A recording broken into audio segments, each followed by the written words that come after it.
a controller or a mouse, and your brain already knows how to do it. In other words, we've designed an operating system that humanity has always known how to use. So you can see this eyeball, which is, by the way, photorealistic. You can see my hand is occluding the eyeball, and now the eyeball is occluding my hand, right? You see those two circles? They get small, and then they turn into this glowing white ball, and then I can move my hand around supernaturally. I can do this with two hands and rotate the thing. I can stretch it. I can throw it back right into the shelving system, and that's all you have to learn to become a modern worker. And to prove this, the employees at Meta have started to get rid of their computer monitors, trading them in for Meta's augmented reality headsets. Mayron thinks that in less than a decade, we'll all be just wearing strips of glass that can project.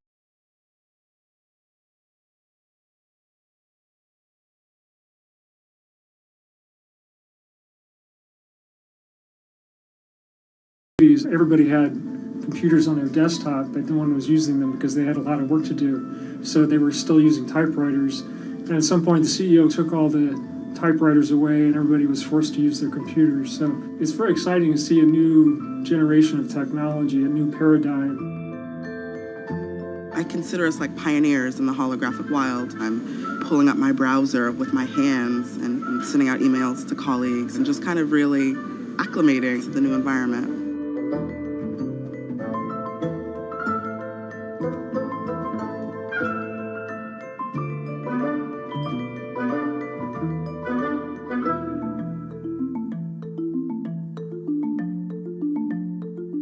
Now you're putting on my computer, essentially.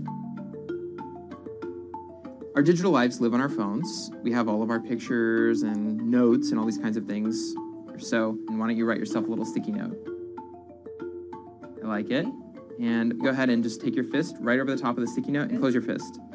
And now... Oh, what? Meta's own transition to augmented reality has run into plenty of unexpected problems. And it's still going to be a while before you'll start to see these devices in your office. But I think it's a future worth waiting for. If we could see these holograms between us, we will have been able to share our work with one another more naturally, more efficiently, and more productively than ever before. Humanity will have evolved slightly.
This is Hatsune Miku, Japan's sensational virtual pop star.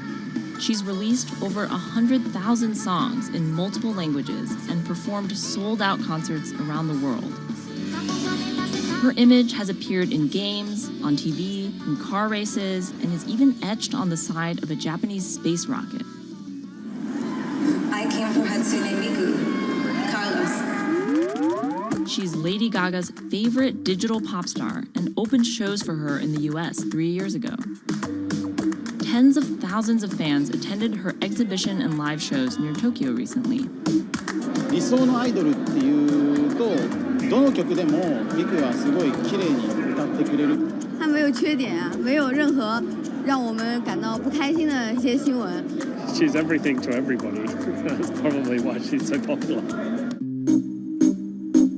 Miku's creator Hiroyuki Ito and his Sapporo-based company have been developing the virtual diva for over 10 years. 初音ミクとはキャラクターとしてすごくYouTube とかで検索するとたくさんの初音ミクが出てくるんですけども、元々の初音ミクのその原点は歌声を合成するソフトウェアなんです。Both the software and character are named Hatsune Miku, meaning the first sound of the future. Originally based on Yamaha's Vocaloid technology, Miku the software has a sound bank containing voice samples and a huge array of tools. You input the melody and lyrics, then Miku the character sings them.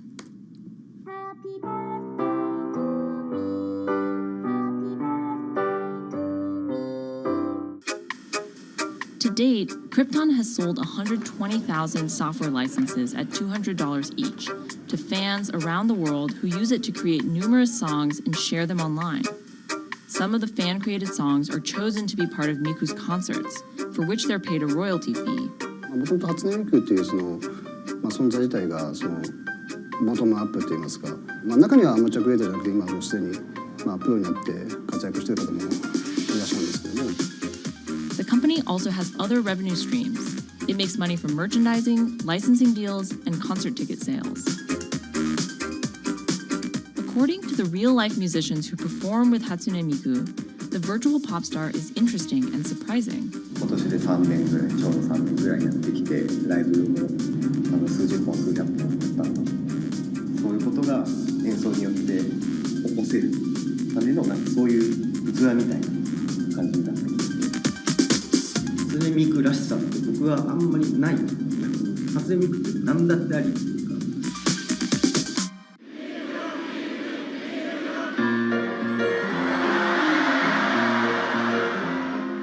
For Ito, Miku has the potential to change the way we think about music. そういう新しいテクノロジーによって新しい音楽のあり方っていうものを模索していきたいと思っていました。And for her fans, it goes even further. ミクって魂がないので、だからみんな魂を作り上げるために存在する。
Now, there are a lot of fitness gadgets out there.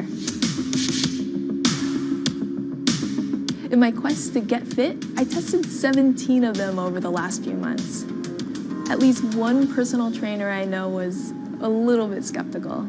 Yeah, I've been watching these new technologies come to the market for almost as long as I've been a personal trainer. They're just tricks and tropes. They're not much different than the Bowflex machines or, to be honest, the original Jane Fonda workout video. But some of these gadgets that are just coming to the market do so much more than what they used to do, just tracking your activities. Out of all of them, this chest strap was my favorite. It comes with a robot coach that points to the future, one where you might not need a human trainer at all. And it works like this. You wear the chest strap so that it can read your heart rate, and that connects to Move's free app that talks to you. Welcome to Move Heart Rate Hit Outdoor Running. Let's get moving and warm up in Zone 2. Move's computerized coach tells you what to do at that exact moment, whether you're running outside or you're doing body weight exercises indoors. Swing your arms faster to get your legs moving quicker. Let's crush this round. And by reading your heart rate, she knows exactly how hard you're working. She keeps you honest. Way to go, you are in the target zone. Keep pushing, you're almost at the end of the round. Don't give up. I've been running for 7 years now, and my biggest problem is that I never push myself hard enough. I end up going on the same slow, comfortable 30-minute jog, but the Move HR Burn blasted me out of that rut. By the end of these half-hour exercises, I was drenched in sweat in a way that I never am when I work out alone. Training with a real person is great, whether that's your group instructor or your coach or your personal trainer. But humans, they're expensive. For the rest of us, this $60 gadget is all you need.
take to change the world?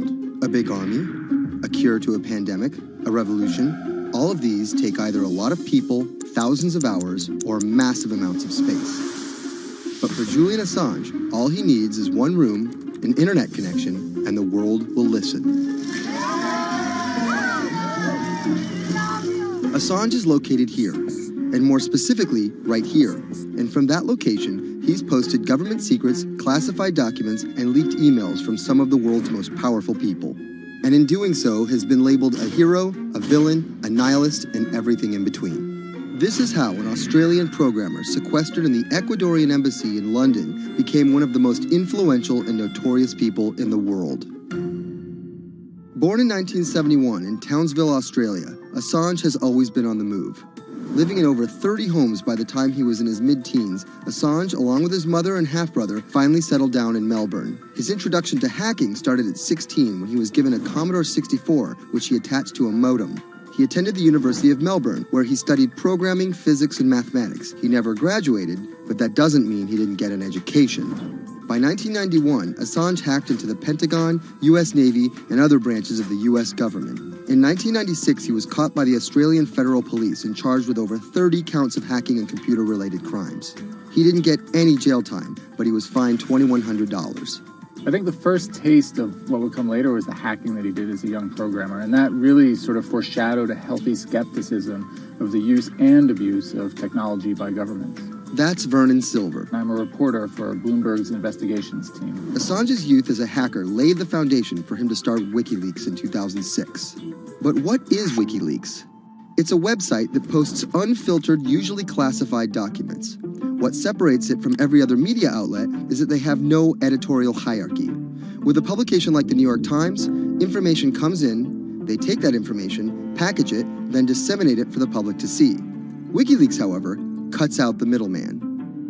WikiLeaks gathers information, most of it given to them anonymously. So what they're doing is really very simple. They get the information in one end from who gives it to them and out the other with sometimes minimal interference. Julian Assange is the leader of that, the mastermind, the creator, and really, because he thinks of it as a journalistic enterprise, the editor-in-chief. But every story starts with a source, and Assange has some unconventional sources.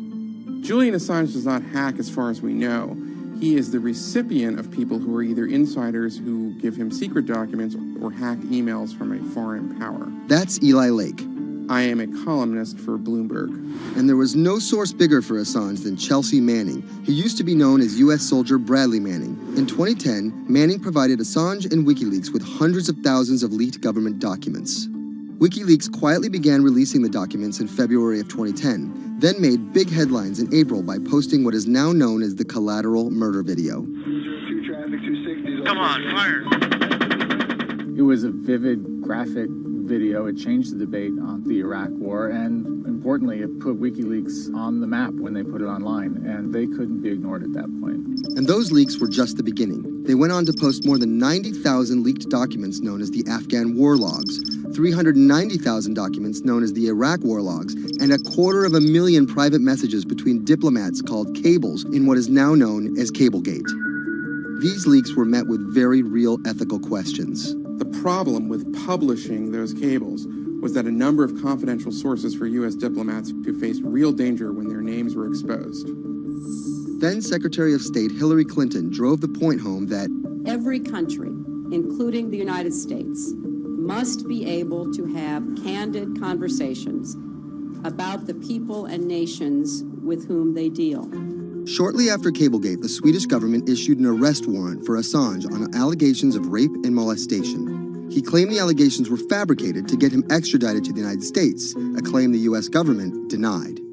Either way, Assange's next move was to seek refuge in the Ecuadorian embassy, which really was the beginning of the new chapter in his life and what we're dealing with now, which is him being stuck in London. What was supposed to be an office in an embassy is now Assange's self-imposed prison to this very day. But that doesn't mean he's slowed down. Since being trapped in the embassy, WikiLeaks has released files about Guantanamo Bay prisoners, Syrian political figures, and the draft to the Trans-Pacific Partnership. And then came the 2016 U.S. election. Thousands of leaked emails showed Democratic Party officials possibly plotting against Bernie Sanders in his race against Hillary Clinton. Over the course of 68 days, WikiLeaks released 20,000 confidential Democratic National Committee emails. In terms of the presidential race, if you look right here, when Assange released the first batch of emails, Trump actually takes his first lead against Clinton. I think we've had enough of the Clintons in all fairness. Don't you think? Once WikiLeaks started exposing secrets of the Democratic Party, Julian Assange became a hero to many on the right. Public opinion kind of flip-flopped. WikiLeaks. From the emails, we now know Hillary Clinton's campaign manager makes risotto, and also how the DNC squashed Bernie Sanders' campaign. One thing we don't know is who gave Assange the stolen emails in the first place. Many leading Democrats say they suspect it was the Russians. They released an analysis from a private cybersecurity firm that had said it was the Russians. But Assange claims our source is not the Russian government, and it is not a state party. So this is where we stand today. The public still doesn't know who provided the emails to WikiLeaks. Meanwhile, Assange is still running WikiLeaks and still releasing documents. In March 2017, he started publishing documents from the CIA's Center for Cyber Intelligence called Vault 7. The CIA, the agency charged with finding and keeping our top secrets, can't keep its own secrets. As long as Assange has a connection to the world, no government secret will be too far from exposure. Julian Assange is still in the embassy. Maybe he'll leave, maybe he won't. Kind of regardless, his work has been done. He's changed the way people think about their governments, about their own secrets, about their own hackability, and really the world has changed because of him.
Expose everything you won't admit. And action. This entire video is based on a true story. When I do like motivational speeches or even tell myself like love yourself and you should love yourself. This is Lily Singh. But to fans all over the world, she's the YouTube star Superwoman. What if everyone's a girl, Superwoman? I know we can change the world for the better, one positive day at a time. My parents now know what I do. They didn't know what I did for a long time in the beginning of my career. I was just making videos in my room. They had no idea. Mom, Dad, have you seen my keys? I can't find them anywhere. Because you're always on phone. Until someone called them, like a family member from another part of Canada, was like, Canada, is your daughter making videos? And the mom was like, I don't know, Lily, are you making videos? Just making videos grew into an entire career. Today, Lily's YouTube channel has some 12 million subscribers, over 2 billion views, and guest stars like Michelle Obama, Dwayne "The Rock" Johnson, and Seth Rogen. I think a lot of young girls are raised to believe that you're going to go to school and then graduate and then get married and then get a job and have kids. And Lily was on that path, all the way through a psychology degree at York University in Toronto. But when she started thinking about a career, I started to immensely panic and think something was wrong with me because I tried to figure out my life and it wasn't working in that straight line. It was 2010, and YouTube was only 5 years old. I thought nothing of YouTube. I was probably the last person in my circle of friends to discover YouTube. And I remember when I did, I thought, this is so strange. There's people making videos in their rooms, and other people are watching them. So she figured, why not give it a shot? I one day posted a video because I was sad, and I wanted to be creative and happy. She didn't know how to edit video or write scripts, so she winged it. It was so bad and so cringe, and my expectation was literally nothing. I was like, I'm gonna put this video up, a couple of my friends are gonna watch it, probably make fun of me, and that's gonna be the end of this. The second and third video came from, wait, 70 people watched my first one, can I get 80 to watch the next one? She kept creating, she kept posting, and the viewers kept coming. Lily had found an audience. A lot of the comments were, oh my God, there's a brown girl on YouTube. More specifically, Indian. Lily's parents immigrated to Canada from India, and Lily was born and raised in Scarborough, near Toronto. My home life was awesome. My parents, even though I portrayed them to be quite strict in my videos. Oh, Lily, where the rest of your skirt, huh? I teach you like this, to walk around like this, showing everything to everyone? They actually aren't like that at all. They're pretty modern and pretty cool. Your dress is short. Don't know what for. And were pretty lenient with me. I mean, I got away with a lot of things. I was a brat. I was a brat. She had a different idea of what she wanted out of life than other kids. In a grade school graduation slideshow, her classmates said they wanted to be lawyers and doctors. And then I came up and I was like, rapper. Making out with your friends, man. But then you say that you hate hoes. I could just feel my parents being like, why? Because that's just not something women really did in the Singh family. I know there was a ton of people that weren't happy about my birth being a female, so I think, and that's some real-ish, but it's a real thing. The best thing I could have done to prove to so many people that didn't want my mom to have a daughter was to become Superwoman. What up, everyone? It's your girl, Superwoman. It was the name of Lily's favorite hip-hop song by Lil Mo featuring Fabulous. I love the song so much because it was one of the only songs at the time that was an empowering female song, where Lil Mo's going on about, like, I will save guys with my superpowers, and I will save girls with my superpowers, and I am the Superwoman. I thought, this name that I've had for so long that empowered me when I was younger, I'm gonna make this my screen name. Maybe there should be a new series. Superwoman didn't just burst onto the scene overnight with a viral video.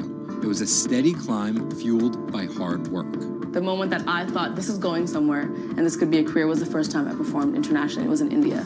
And it was the first time where I was truly across the world and people knew my videos. Singh has transformed herself from a bratty kid to an internet personality to a media mogul. She starred in a feature film, A Trip to Unicorn Island, in 2016. And her book, How to Be a Boss, hit the New York Times bestseller list in 2017 while she was on a 30-city international tour.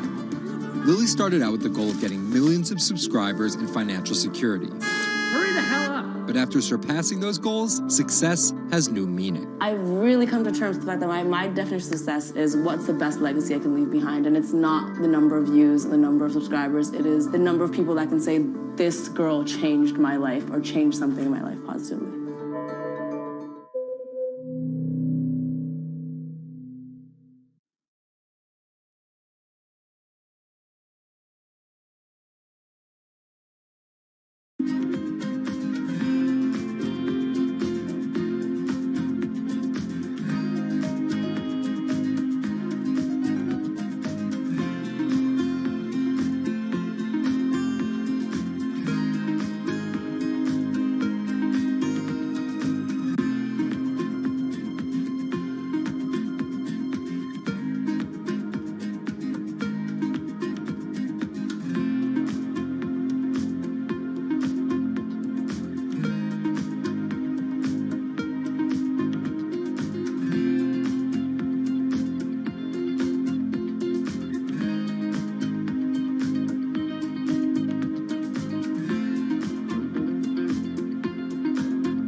CTE is often found in the brains of deceased athletes, military veterans, and others with a history of repetitive brain trauma.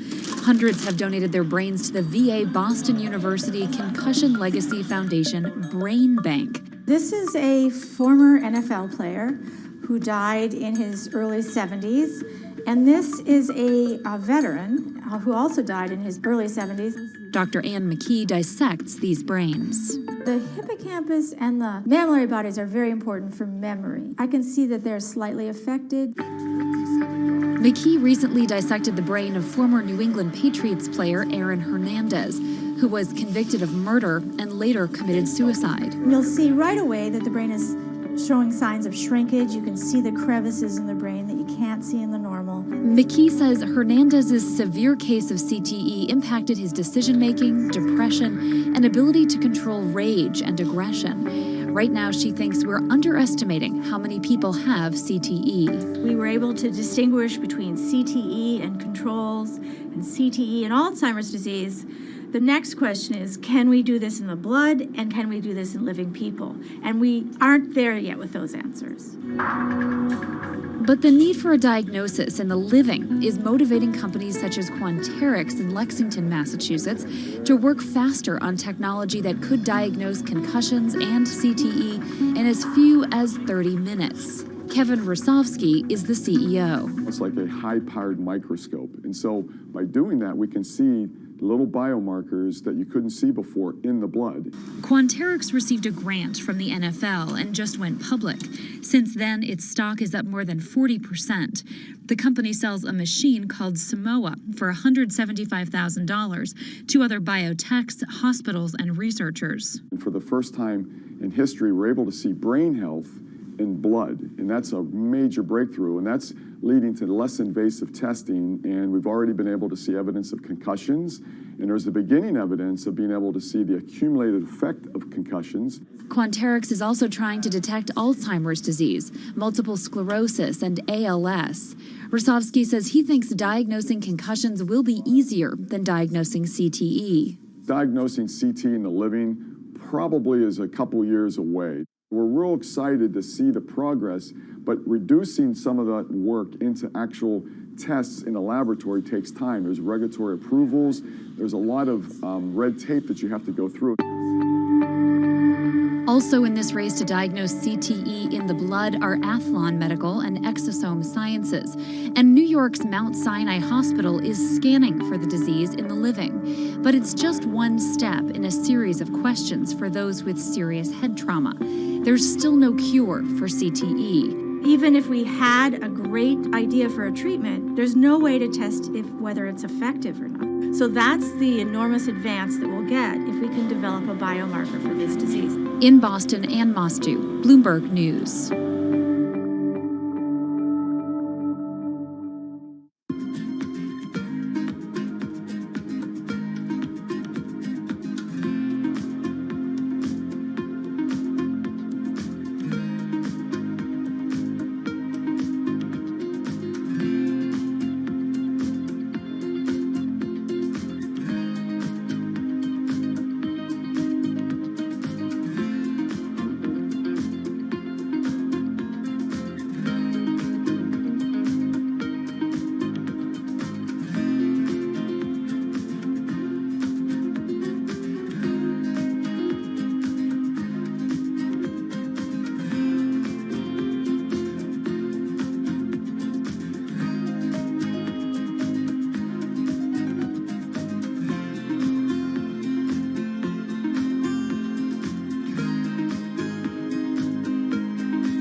opinion can make fortunes or break them. That's because of this man, Robert Parker, and his newsletter, The Wine Advocate.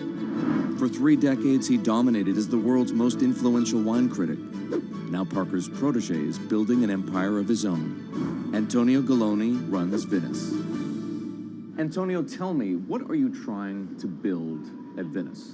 Well, at Venice, we started with the idea in 2013 of building a world-class platform. We have a database of about 250,000 professionally written reviews. On Delectable, we have 7 million user reviews. Through Delectable, we also have a partnership with Whole Foods and several other partnerships that we can't announce just yet. And when you put that all together, what we have is something that no other company in our space can even come close to. Do you think of yourself as the next Parker? Not at all. Why? Because Steve Jobs said you can't live your life trying to be somebody else.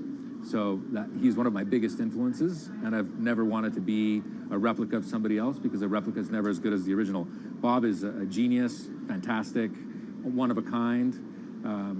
We're going to be something completely different, and I have no desire to be some version of somebody else. Different in what way? Every decision that I've made at this company is completely anathemic to what Bob did with his company. I want our writers to be partners. All of my senior people are locked into the company.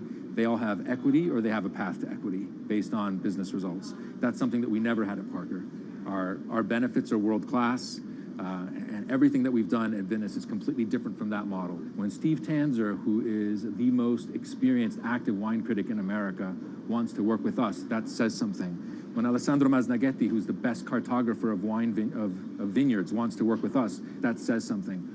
When Neil Martin, who's a superstar wine critic with enormous experience in Bordeaux and Burgundy and the former lead critic at The Advocate, wants to come and be part of our team, that says something. You make it sound like The Wine Advocate was a disaster as a company and a miserable experience as an employee. No, it was great because I got to work with Bob Parker when he was at his prime, you know, and Bob was like a second father to me, and we talked on the phone all the time, and he gave me great advice. Can anyone's palate dominate the wine criticism business the way Parker's did, and should anyone's palate dominate it the way his did?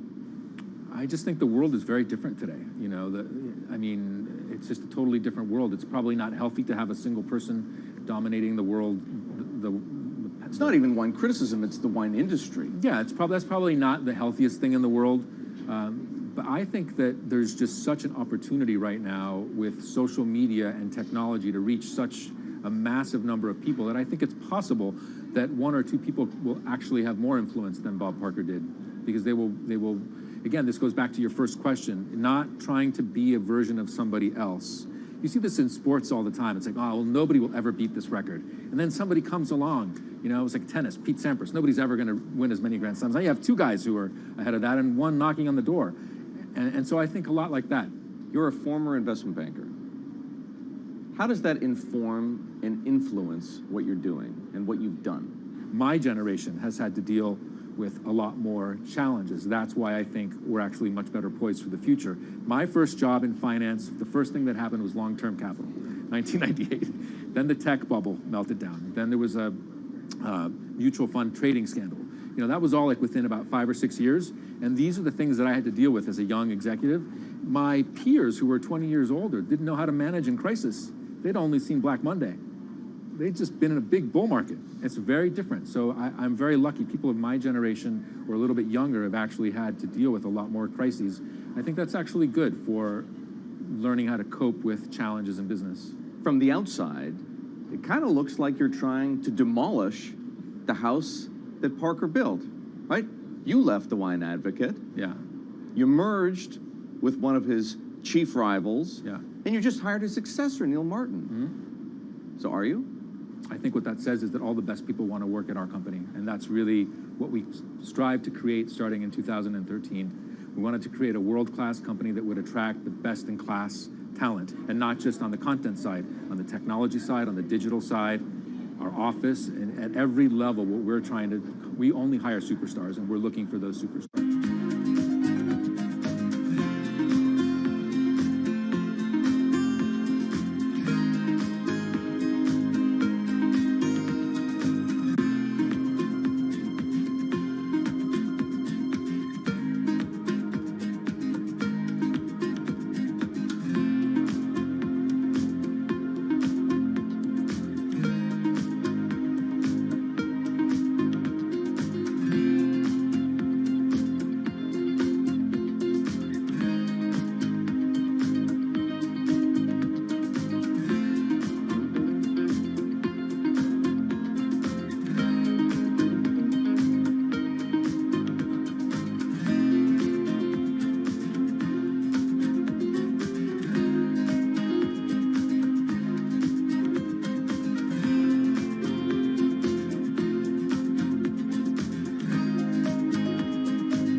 In the world of professional wrestling, there's something called a swerve. Hulk Hogan has betrayed WCW! Some examples. These tag team partners are called babyfaces, or the good guys. Then one of them swerves when he super kicks his tag team partner in the head, quickly assuming the role of the bad guy, or what the wrestling world calls the heel. Are you kidding? What a despicable act that was! Or a match is almost lost when, what's that? The superstar wrestler appears out of nowhere sprinting down the aisle to save the match. That's the Warriors music! That's the Ultimate Warrior! That's a swerve. So it should go as no surprise that World Wrestling Entertainment, known as the WWE, the most popular brand of sports entertainment in the world, is prepared for any swerves that come their way. So here's the story of how the WWE learned to see the swerve coming.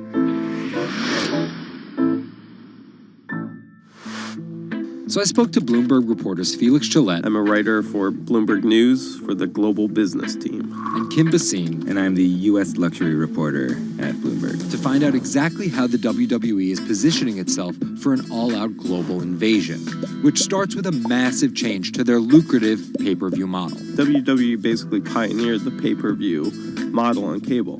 I remember as a kid, when the pay-per-view events came up, all of our friends would scramble around and try and get one of the parents to pay for it. But in 2014, they took a huge risk. They saw a little bit sooner than some of the other entertainment brands that where this whole thing was moving was away from cable and satellite television and towards on-demand streaming video apps. They made this risky decision, in essence, cannibalizing that pay-per-view model, which they had essentially built. And after some early turbulence, it's working. Roughly 1.5 million people are paying $9.99 a month for the WWE app, making it the 5th most popular streaming OTT service. This adapt-or-die approach is in the WWE's DNA. Over the past 30 years, the company always seems to think 2 steps ahead. In the early 90s, WWE was at its most threatened when Ted Turner took them on with WCW, which stands for World Championship Wrestling. And back then, the WCW was winning the ratings war. So in order to compete with them, WWE had changed its product from a family-friendly kind of cartoonish style to this really raw. That's why they called their show Raw. It was this raw style of wrestling. With violent, outrageous, reality-inspired plot lines and aggressive personas. From a 16-foot ladder! And they won that fight against Ted Turner. And they bought WCW. The early 2000s ushered in an era of testosterone-driven programming aimed at the red-blooded American male. Bra and panties matches, and people smash each other over their head with like barbed wire bats and things like that. Until 2015, when WWE fans started a hashtag #GiveDivas a Chance. Since then, WWE has hired 40 more female wrestlers, and that growing cast of female characters was part of a much larger plan. They started to try to appeal to a broader set of people. Let's attract more female fans. And after we've attracted more female fans, let's attract more international fans. They're broadening their base, and they're doing that in large part to make it more advertising friendly. And not just friendly to advertisers. They're trying to build up their fan base in China. They're trying to build up their fan base in Europe. They, already have a pretty good fan base in India. India is a place where they already have an established wrestling culture. Because of the gigantic Indian wrestler, the Great Khali. But there's still a lot of work to do. While the WWE set a revenue record in 2017, only 30% of it is coming from an overseas audience. And there's one person whose responsibility is to grow that number. The buck eventually stops at Vince McMahon, no matter what's happening within WWE. Yeah, he's a very controlling guy, and it's a very, very, very tightly scripted company. And that goes all the way down the board to the big stars' entrance music. And their outfits and things like that. So with a CEO like McMahon always planning 2 moves ahead and an aggressive push into multiple international markets, a big issue is money. It's hard to do all those things simultaneously without committing a huge amount of capital to it. And that's where the WWE becomes an attractive company for buyers. Potentially, one thing that could happen with WWE is they could benefit by being acquired by a bigger technology or telecom company, an Amazon or Facebook or or a 21st Century Fox. So with a market cap of $2.8 billion, the advantage of owning 100% of their own content, and a rapid consolidation spreading throughout the entertainment industry, it looks like the WWE is well positioned, even if there are swerves ahead. Our world is changing. Every day, it changes a little faster. Some changes are too small to see. Others means many things. There is a whole world of difference. The clock is ticking. This is Bloomberg Green. Saving the seas. This week, the deep-sea diver who stopped writing the ocean's obituary to find a solution. Enric Sala tells us why the next 10 years matter most. And globalization needs to get greener. Shipping accounts for nearly an eighth of all transport emissions. How can the industry clean up its act? Plus, protecting coastlines comes at a huge environmental cost. But one Israeli startup found a way to keep the sea out and the animals in. From London, I'm Anne-Marie Hordern, and this is Bloomberg Green.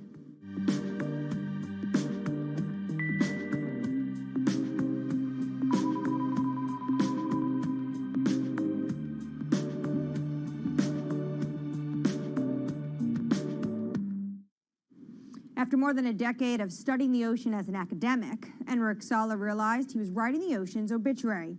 He quit his job and became a full-time conservationist.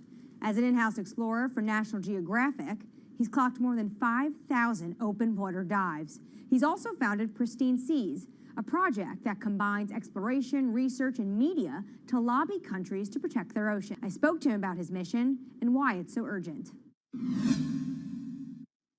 The state of the world's oceans is really bad. We have lost 90% of the large fish in the ocean. Sharks, groupers, cod, tuna. More than half of the fish stocks are overfished, which means that we are taking them out of the water faster than they can reproduce. More than half of the ocean is affected by industrial fishing, and global warming is killing coral reefs all around the world. The ocean is in a trajectory of decline. Can you just visualize for our viewers who never get to see the kind of things you are able to see, what an ocean and healthy ecosystem looks like versus one that's next to a bustling economic and industrialized area? Coral reefs in the United States, in the Florida Keys, are down to only 2% of what they used to be. Before, 80 to 90% of the bottom on a coral reef in the Caribbean was covered by live coral. Now, Florida Keys have only 2%. The average in the Caribbean is about 5% of the bottom covered by live coral.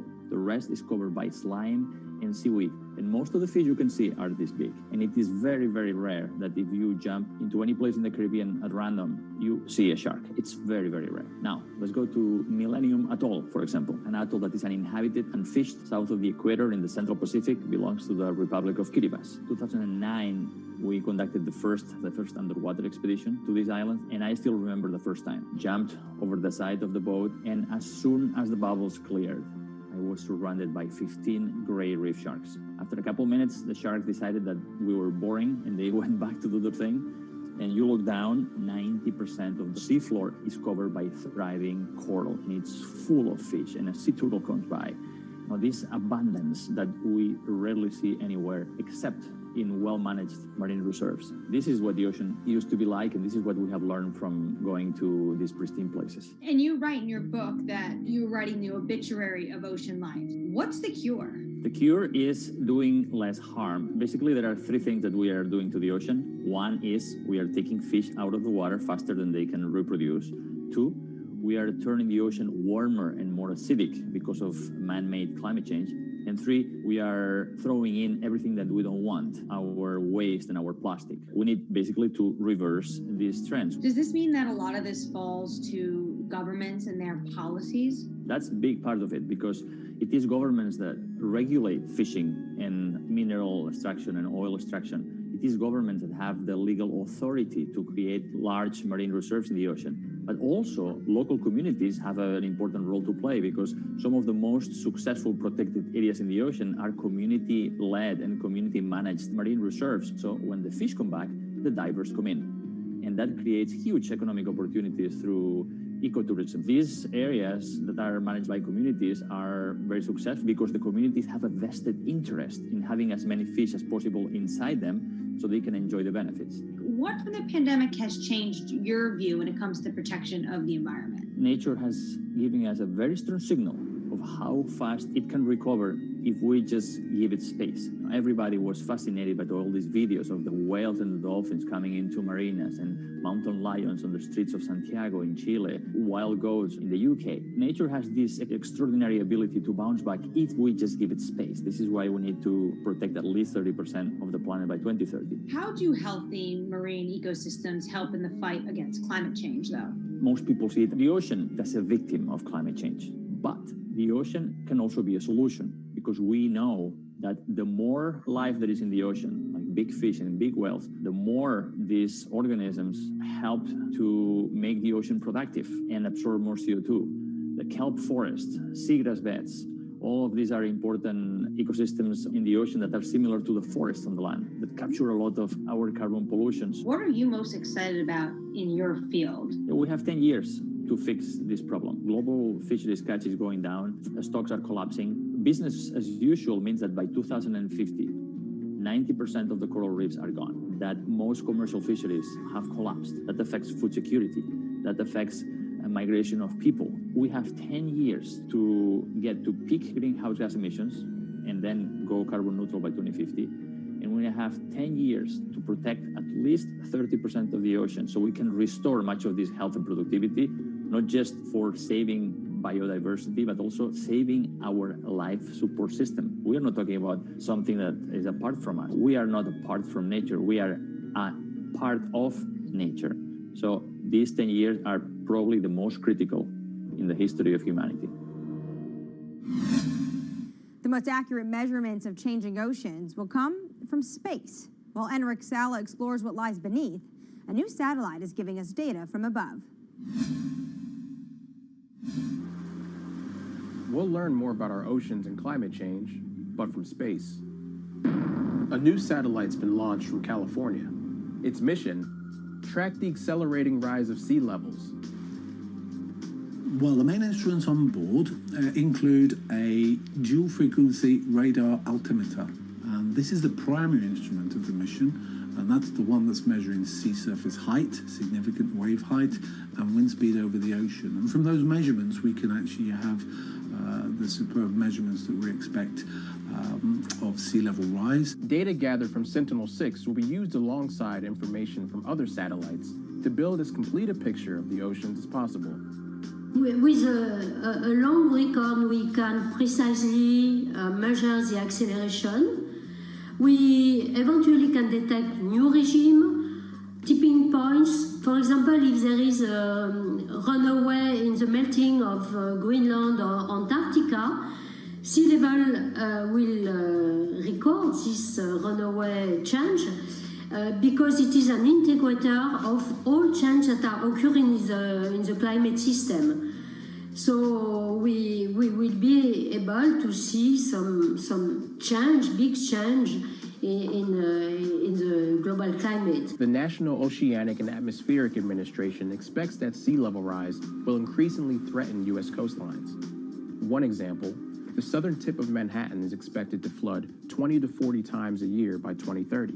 11 of the 15 largest megacities are located at the coast, and this number will double. The number of people living in coastal area will double by 2060. So, knowing how much sea level is rising at the coast and how much it will rise in the future in coastal areas is as obvious. It's obviously a major goal for human beings. Coming up, from sails to steam to oil, the shipping industry is no stranger to change. But how will it navigate the next transition? This is Bloomberg Green.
Bloomberg's European headquarters in London, I'm Anne-Marie Hordern. This is Bloomberg Green.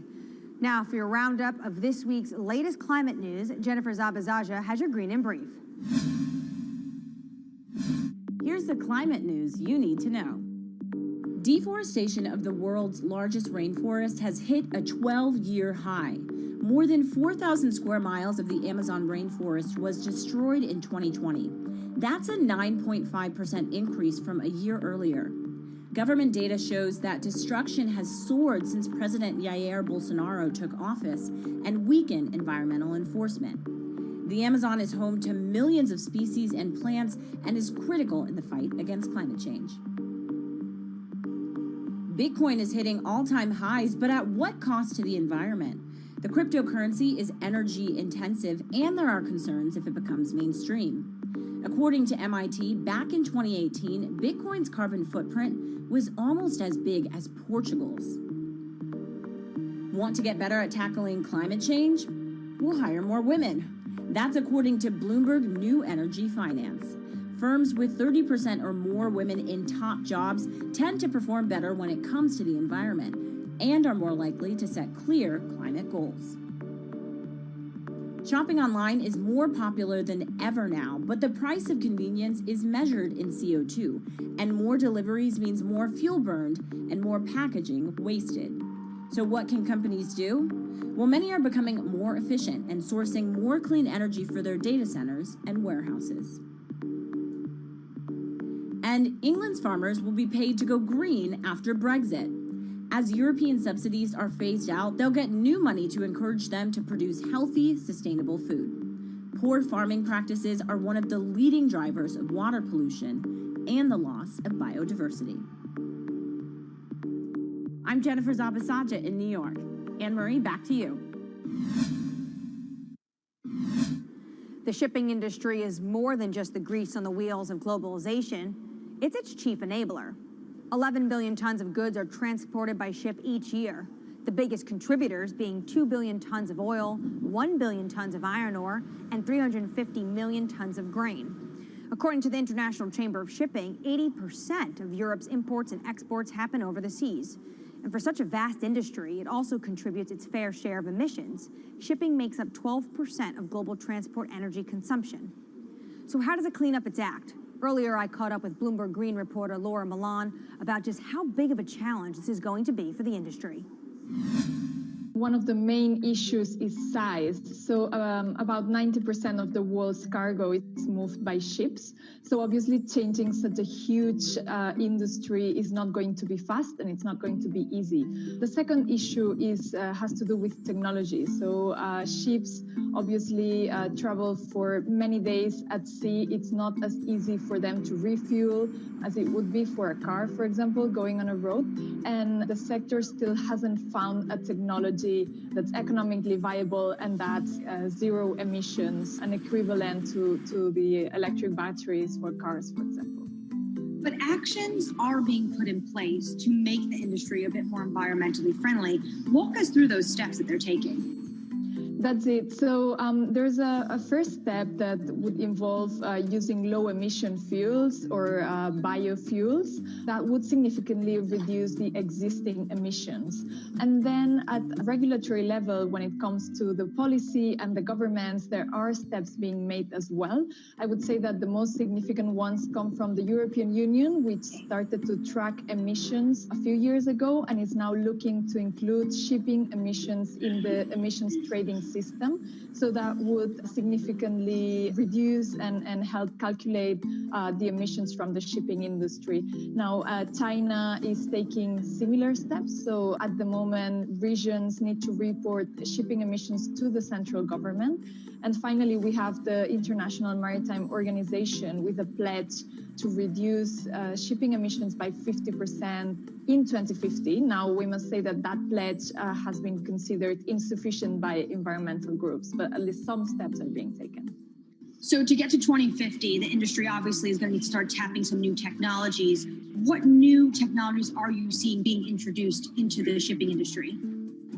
So we have seen pilot technologies being developed for years now, but what's interesting about this current moment is that we're seeing big players invest in these technologies that are not yet economically viable, but that one day might be. So for example, we are seeing earlier this year, the world's largest agricultural commodities trader, Cargill, saying they will invest in attaching sails to their ships so they can make any technology that they run their ships on more efficient. Similarly, we have seen a spin-off of Airbus, the aeronautics company, developing a similar application with kites. We have been following also developments in hydrogen. So at the moment, hydrogen fuel seems like a good option, a possible option when it has been developed and when it becomes economically viable. And we have Vestas, for example, the world's largest turbine maker, developing some ships that will be able to run on hydrogen in the near future. Coming up, rising sea levels means humans need to get creative when it comes to coastal defenses. But how do we protect both ourselves and the environment? One Israeli startup may have the answer. That's coming up next. This is Bloomberg Green.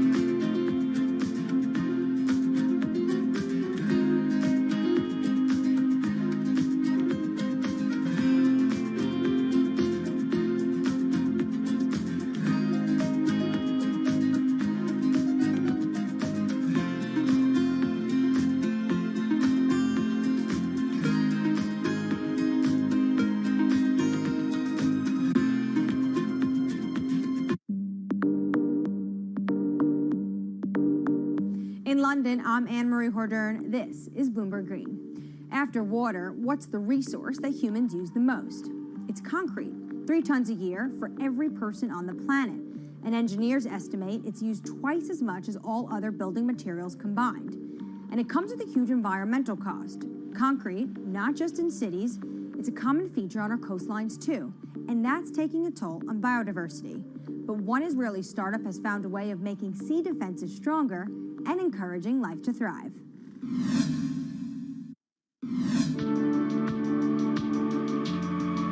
If you take a look at concrete structures like breakwaters or seawalls, the water around them is often clear. That's not actually a good thing, because it means there's no life. Marine species are actually most abundant in coastal areas, but it's also where us humans prefer to live too. So when we build here, we drive away marine life. Concrete in the marine world has a lot of additives, a lot of chemicals, and some of those materials are actually leaching out, and they're actually prohibiting marine life to thrive. If we keep developing without any regards to natural communities, there is a tilting point from which beyond we cannot really go back.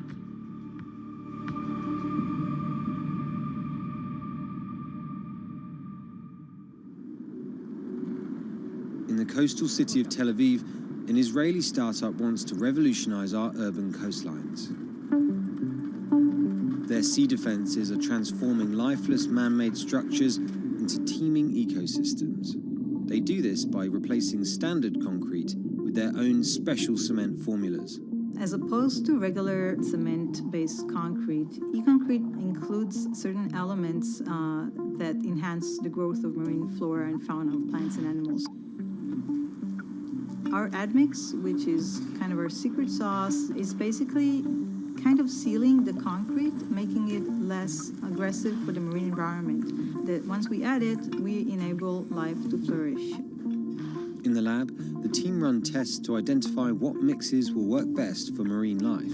So we take really ice cube sized concrete slabs of different compositions, and we put larvae, 20, 30, 50. We need to have a lot of replicates. We're geeky scientists, so we have to have a lot of replication and controls. And then within a few days or just a few weeks, we can get an answer on their preference. So obviously if they die, they have a very low tolerance to that specific concrete mix design. And if they thrive or they flourish, we can quantify that very quickly. E-Concrete says it typically sees double the biodiversity of regular grey concrete. From fish and sea caterpillars on their armour blocks to crabs on these tidal pools that sit on the shoreline. This unit holds water during the low tide, so it's always moist, and therefore it has a very comfortable habitat for crabs and sea anemones and sea stars, etc. These pools have been here for less than 3 months, and this is already what you can see. It's covered with life. See the rock around it, which has been here for probably 10, 20, maybe even more years, only has a thin layer of green algae, and that's it. As well as the composition of the cement mix, E-Concrete designs its products specifically to the marine environment it will be deployed, to create niches for endangered species, or to develop nurseries like these oyster beds. The final part of the equation is creating complex surface textures to mimic natural rock or coral, an environment that helps anchor young organisms. When concrete elements are being cast, the typical goal is to have a very slick surface, very, very smooth. The idea is to get the water to flow right across it. When we're designing E-Concrete with a rough surface, we want to do the complete opposite. We want to slow the water when they are crossing the structure so that the larvae can actually adhere and attach to the surface. E-Concrete has to offer its clients more than just ecological credentials.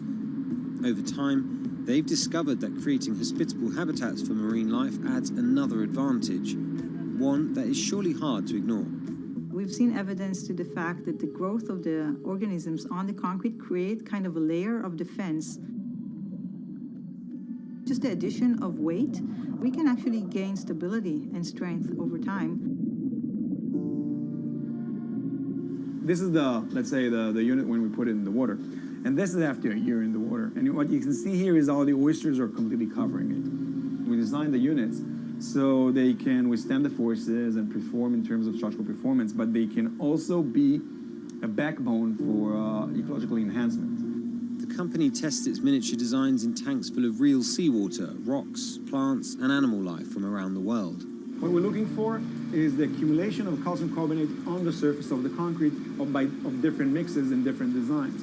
This is the process that we call biogenic buildup. So with time, we get a buildup of calcium carbonate that is sourced from marine organisms on the surface of the concrete. And we actually encapsulate the concrete with a natural rock. So when the organism die, in the case of a coral, it will die, and then another coral will sit on it, and that's how a reef is growing. The hope that our man-made structures could become stronger over time also means better economics. The units require less maintenance and could therefore stay in the water for longer. E-Concrete, though, is just a few years old, so it needs more time to really quantify the longevity of its products. But the company are certain their products are better for the environment, and not just in terms of improving biodiversity. We're kind of trying to offset some of that immense carbon footprint of the concrete industry. Construction is responsible for about 11% of global carbon emissions. By adding a biological crust to their products, E-Concrete prevents some CO2 from being released into the atmosphere. For every kilogram of calcium carbonate being created by those marine organisms, we're offsetting 120 grams of CO2. So think about building a port infrastructure or a city waterfront that is an active carbon sink. I think that's a great advantage of the technology.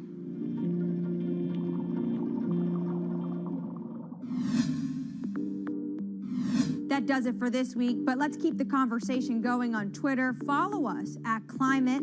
I'm Anne-Marie Hordern, and this is Bloomberg Green.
markets, headlines, and breaking news 24 hours a day at Bloomberg.com, the Bloomberg Business app, and at Bloomberg Quick Take. This is a Bloomberg Business Flash. From Bloomberg World Headquarters, I'm Charlie Pellet. NASDAQ back in the green. The Dow, the S&P, and yes, NASDAQ all trading at records right now. Stocks, however, have trimmed most of the gains that were earlier driven by a better-than-estimated jobs report. Treasury 10-year yield sank below 1.5% for the first time in a month, but the U.S. labor market did get back on track in October with a larger-than-forecast and broad-based payrolls gain. S&P 500 index higher now by 12 points, have been up 38. That is a gain right now of 0.3%. The Dow up 142, up 0.4. NASDAQ up 12, have been lower just half an hour ago, up now by about 0.1%. 10-year yield 1.45%. Spot gold up 1.2%, 18.13 the ounce, and West Texas Intermediate crude up 3.5%, 81.58 a barrel. Energy Secretary Jennifer Granholm says she rejects the argument by some U.S. oil drillers that President Biden's restrictions on the industry are to blame for high energy prices. It is not the president's doing that is causing the oil and gas companies right now to decide to slow down. Actually, they were slowed down because of COVID, and we're seeing some movement of oil rigs getting back online, but it is curious about why they are not incentivized more at $80 a barrel. And the Energy Secretary, Jennifer Granholm, was interviewed on Bloomberg Radio and Television. She mentioned energy at $80 a barrel. Crude right now, $81.58, up 3.5%. Peloton shares after earnings, they are plunging now by 34%. Also after earnings, Expedia shares, they're up now by 15%. Airbnb after earnings rallying 11.5%. Shake Shack after earnings up by 15.3%. So again, recapping, U.S. equities, they are trading at records. S&P up now by 0.3%. I'm Charlie Pellet. That is a Bloomberg Business Flash. This is Bloomberg Business Week. Insight from the reporters and editors who bring you America's most trusted business magazine, plus global business, finance, and tech news as it happens. Bloomberg Business Week with Carol Masser and Bloomberg Quick Take's Tim Stenovic on Bloomberg Radio. Live from the Bloomberg Interactive Brokers studio. Good afternoon to our audience on Bloomberg Radio and on YouTube. It's Bloomberg Business Week on this Friday, November 5th, 2021. I'm Tim Stenovic. Carol Masser is off today. Joining me this afternoon is Bloomberg News cross-asset reporter, also my co-host of Quick Take Stock, Katie Greifeld. Katie, no shortage of stories playing out in the markets today. I know, even on a Friday, no one's slacking off here. Well, stocks are off their earlier highs. You just heard that from Charlie. Financials and healthcare weighing on the S&P 500. Earlier gains driven by a better-than-expected jobs report. We are talking about that in just a couple of minutes. Pfizer, also among the best performers in the S&P 500, rallying after the company said its COVID-19 pill reduced hospitalizations and death in high-risk patients by 89%.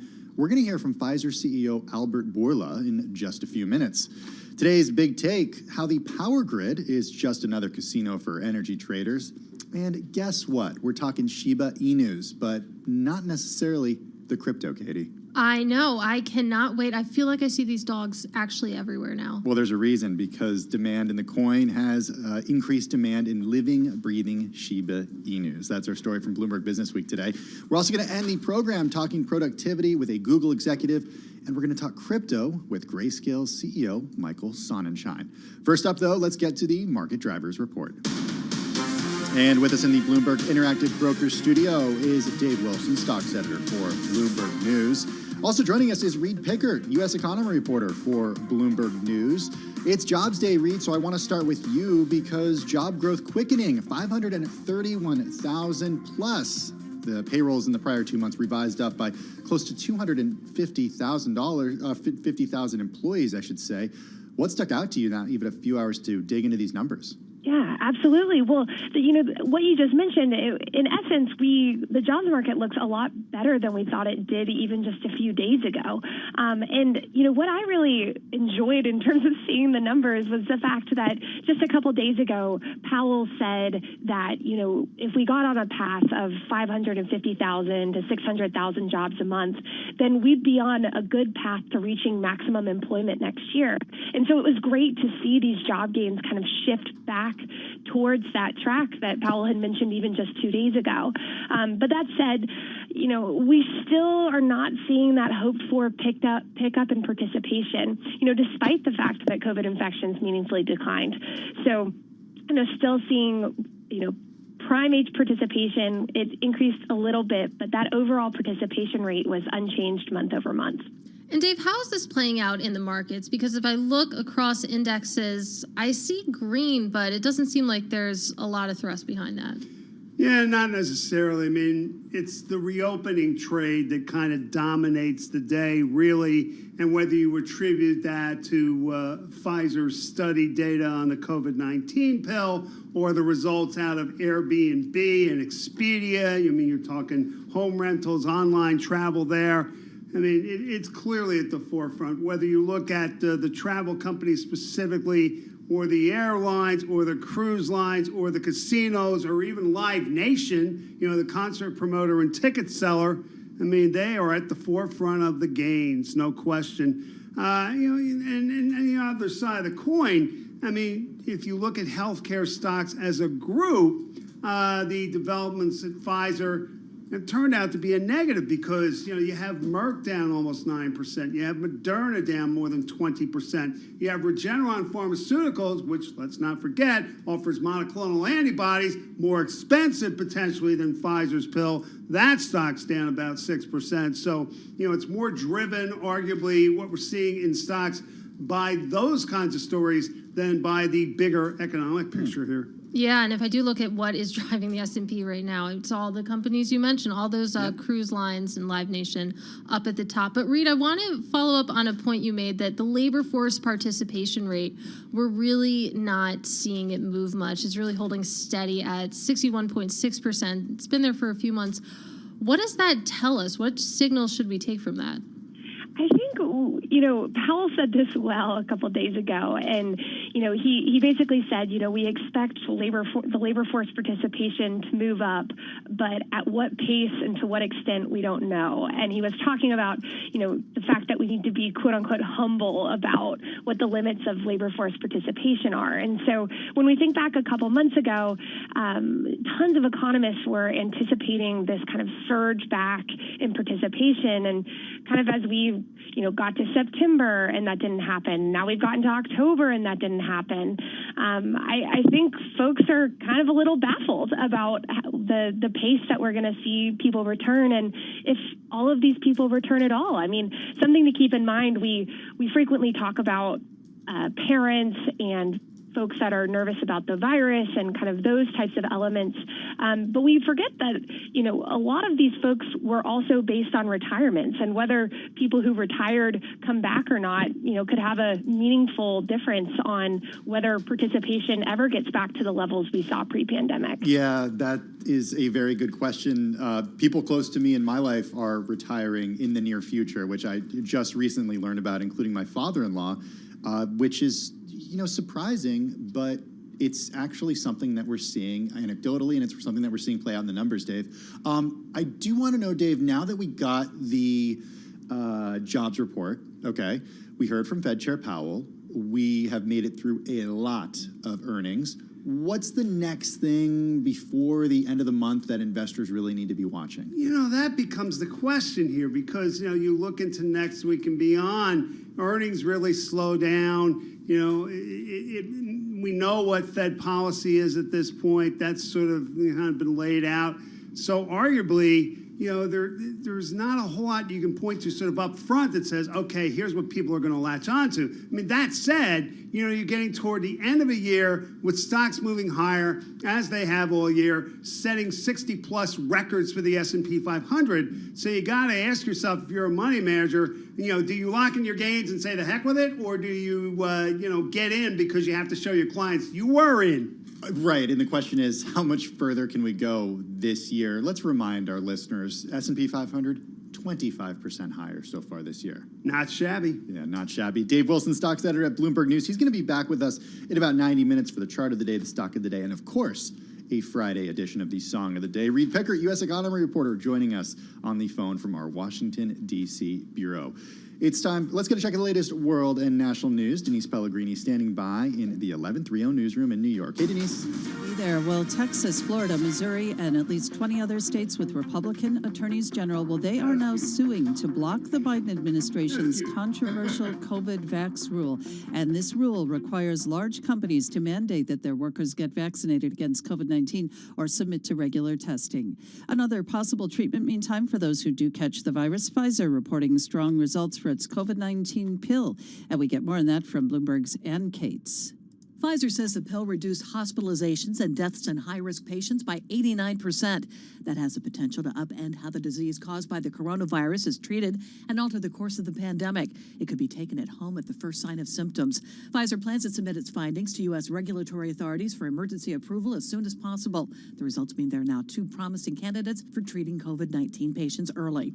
In Washington, Ann Cates, Bloomberg Radio. Friends, family, and dignitaries utilizing former Secretary of State and retired military Army General Colin Powell in Washington today for that eulogy. The former Deputy Secretary of State Richard Armitage, who served under Powell, speaking at that service held at the National Cathedral. Eleanor Roosevelt wrote, "If at the end one can say, this man used to the limit the powers that God granted him. He was worthy of love and respect." And former Deputy Secretary of State Richard Armitage on Colin Powell there. Global news 24 hours a day. On air and on Bloomberg Quick Take, powered by more than 2,700 journalists and analysts in more than 120 countries. I'm Denise Pellegrini, and this is Bloomberg. Thank you so much for that update, Denise Pellegrini. Let's do the Bloomberg Business Week Bite of the Day. It's one number that tells us a lot. It's brought to you by GEP. GEP helps businesses transform supply chains with strategy, managed services, and AI-based cloud-native software. Learn more at GEP.com. Today's number is 32,000.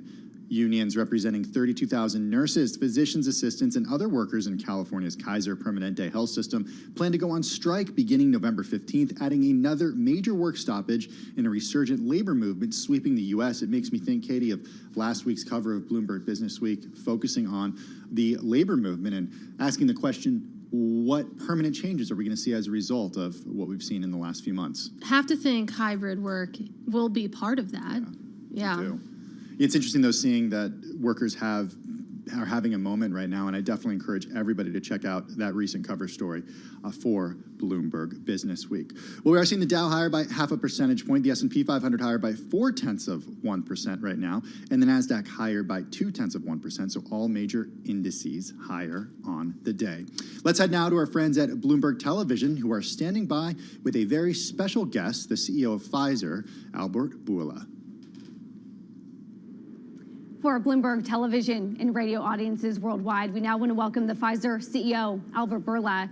And Mr. Bourla, it's great to have you. We're taking a look at your shares jumping, of course, after reporting that the COVID-19 pill reduced hospitalizations and deaths in high-risk patients by 89%. You, of course, are looking to file with the U.S. FDA for emergency use authorization. When can we expect that, and how soon do you expect that approval? Thank you, and it's a great day for humanity, I think, and for science. I hope that we will be able to submit all this information to FDA before Thanksgiving, and then it's up to FDA to analyze the data and make their decision. Great for humanity, as you say, great for the markets. We have all our fingers crossed. There's an element here, though, of course, that you're in talk with some 90 governments about the deals to have this COVID pill. Do you have any revenue estimates as it stands? We know that Merck, which also has a pill under consideration, could make $5 to $7 billion on its COVID pill. Do you have any numbers you could share? No, we don't. Actually, really, I didn't even calculate it. And what I'm trying to do it is how many we can make, because I understand that there will be a lot of demand for something like that. We had started our investments at risk, so we started preparing for manufacturing. I had approved, I said in my second earnings call in July that I approved already more than $1 billion of at-risk investment. Thank God we did that. So now I think right now we are aligned to have 50 million courses of treatment manufacturing in our manufacturing sites next year. So it's a significant amount, right? Because it is 20 pills from our the course of treatment of our own drug, which is $1 billion that they're going to manufacture, plus an all generic that goes together, another 500. So it's significant. So this is my focus right now, and knowing that the results, of course, we are immediately jumped. I spoke with our manufacturing people. How can we accelerate even further this production? With regards to the manufacturing, with regards to, more importantly, the distribution of that manufacturing, will that be global in scale immediately, or will you be going country by country? We, will be global, and right now we are negotiating with all governments, and they need to place orders. Once we have orders, we allocate certain quantities of our expected to manufacture quantities, so that everybody will get it in a fair way. In a fair way. There was a lot of concerns about the rollout of the COVID-19 vaccines, not just from your company, but from the others as well, and about the inequities in the distribution and how, to a certain extent, that might have prolonged the COVID crisis. You can't basically inoculate one country without inoculating them all. Yes, you're never protected in a pandemic unless your neighbor is protected as well. And I think right now with the COVID vaccines, let me start with that. There will be not a question of a problem of availability for all, as poor as a country could be, by the first quarter of next year. Right now, we are aligned to manufacture 3 billion doses, of which more than 1 billion, almost 40%, 1.2, will go to middle and low-income countries this year. I'm not talking next year, this year. And also we have signed a contract with the US government that we give them 1 billion doses at cost, non-for-profit for us, so we don't make money on this. But then they take these doses and they give it for free to the poorest countries of the world. The only condition is they can give it only to the 90-plus poorest countries of the world. So that's the case. We are also, I'm looking also right now how to make sure that we will have equitable distribution and will have enough for the poorest countries of the world as well. Mm-hmm. But as I said before, everybody who wants to receive, they need to place an order. What are you thinking then about pricing, particularly for the higher income countries to offset lower income countries as well? You know, we are in active negotiations with many governments, so I don't want to disclose the price, but the prices are similar with what has been seen in the press for Merck, and it is less than 0.5%, sometimes 1/3 of the prices that the antibodies are costing right now. Are you going to be So I don't think cost will be an issue. And keep in mind that will be free for all citizens. This is what the government will be charged. Right. With those negotiations with the government, are they following a similar path the way you did with the vaccine? Yes, and they are quite advanced, and I'm sure now with that the results are so positive, it will be accelerated even further.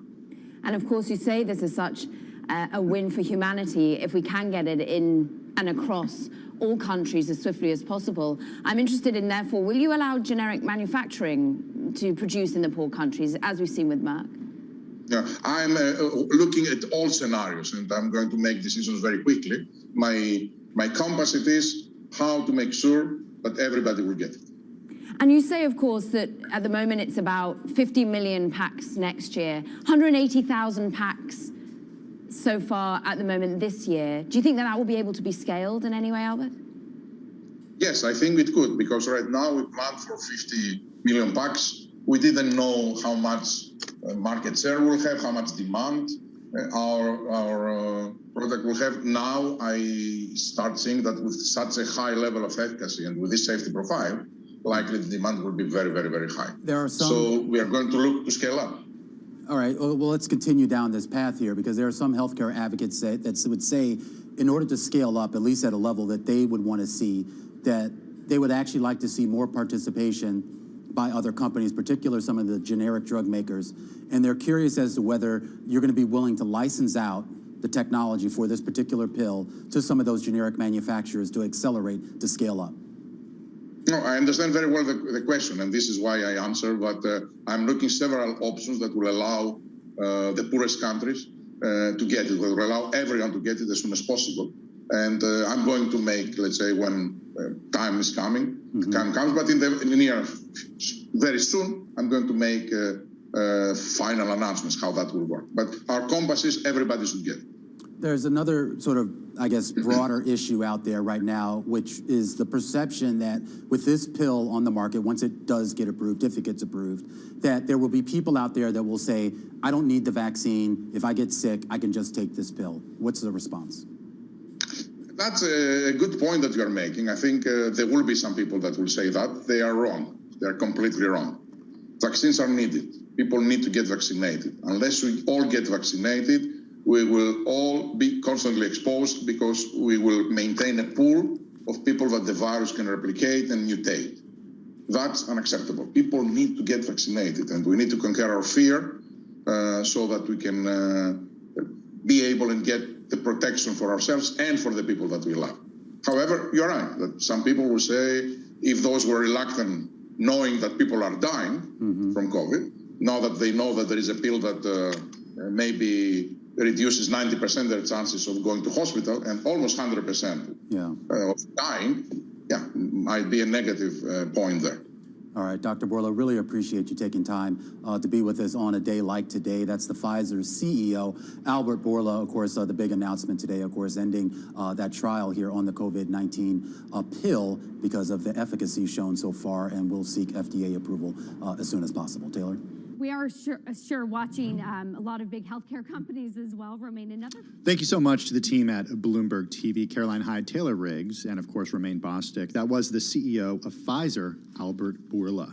Well, another story, of course, driving markets today has to do with the monthly jobs report for the month of October, which we got this morning at 8:30 a.m. Wall Street time. U.S. job growth quickening as a gain of 531,000 outstrips estimates, the best numbers that we've seen in months. A leading voice that we like to go to each and every month when we do get a jobs report is Becky Frankowitz, the president of Manpower Group North America. Manpower Group is a workforce solutions company that sources, assesses, develops, and manages talent across 80 countries for more than 400,000 clients.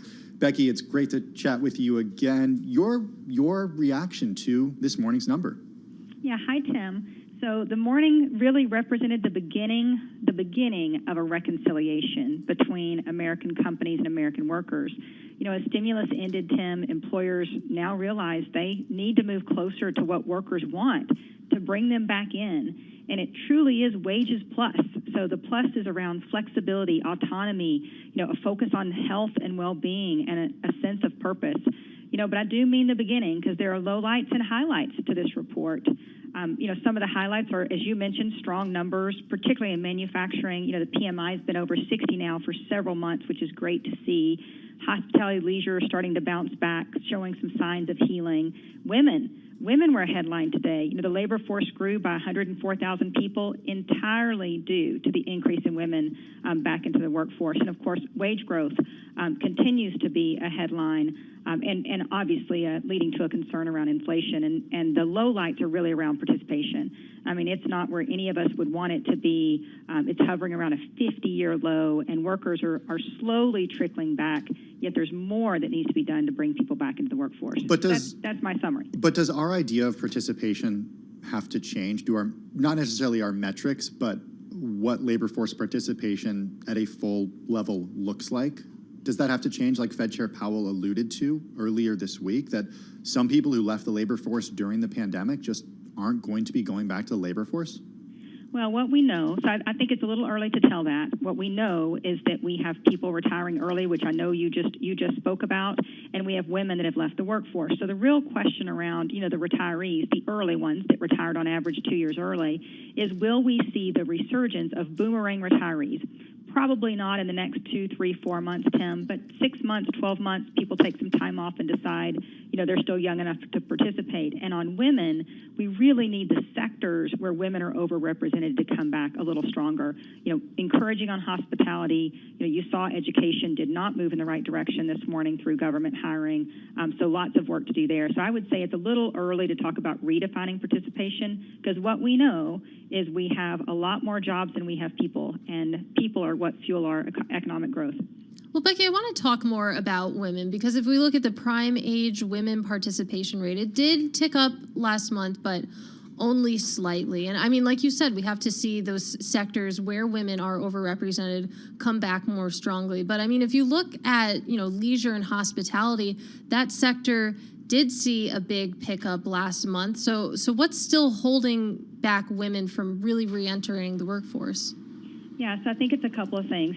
First, you have to understand why women left. And women left in part because the sectors that they were overrepresented in were hit the hardest: hospitality and leisure, education, childcare, et cetera. So that's one.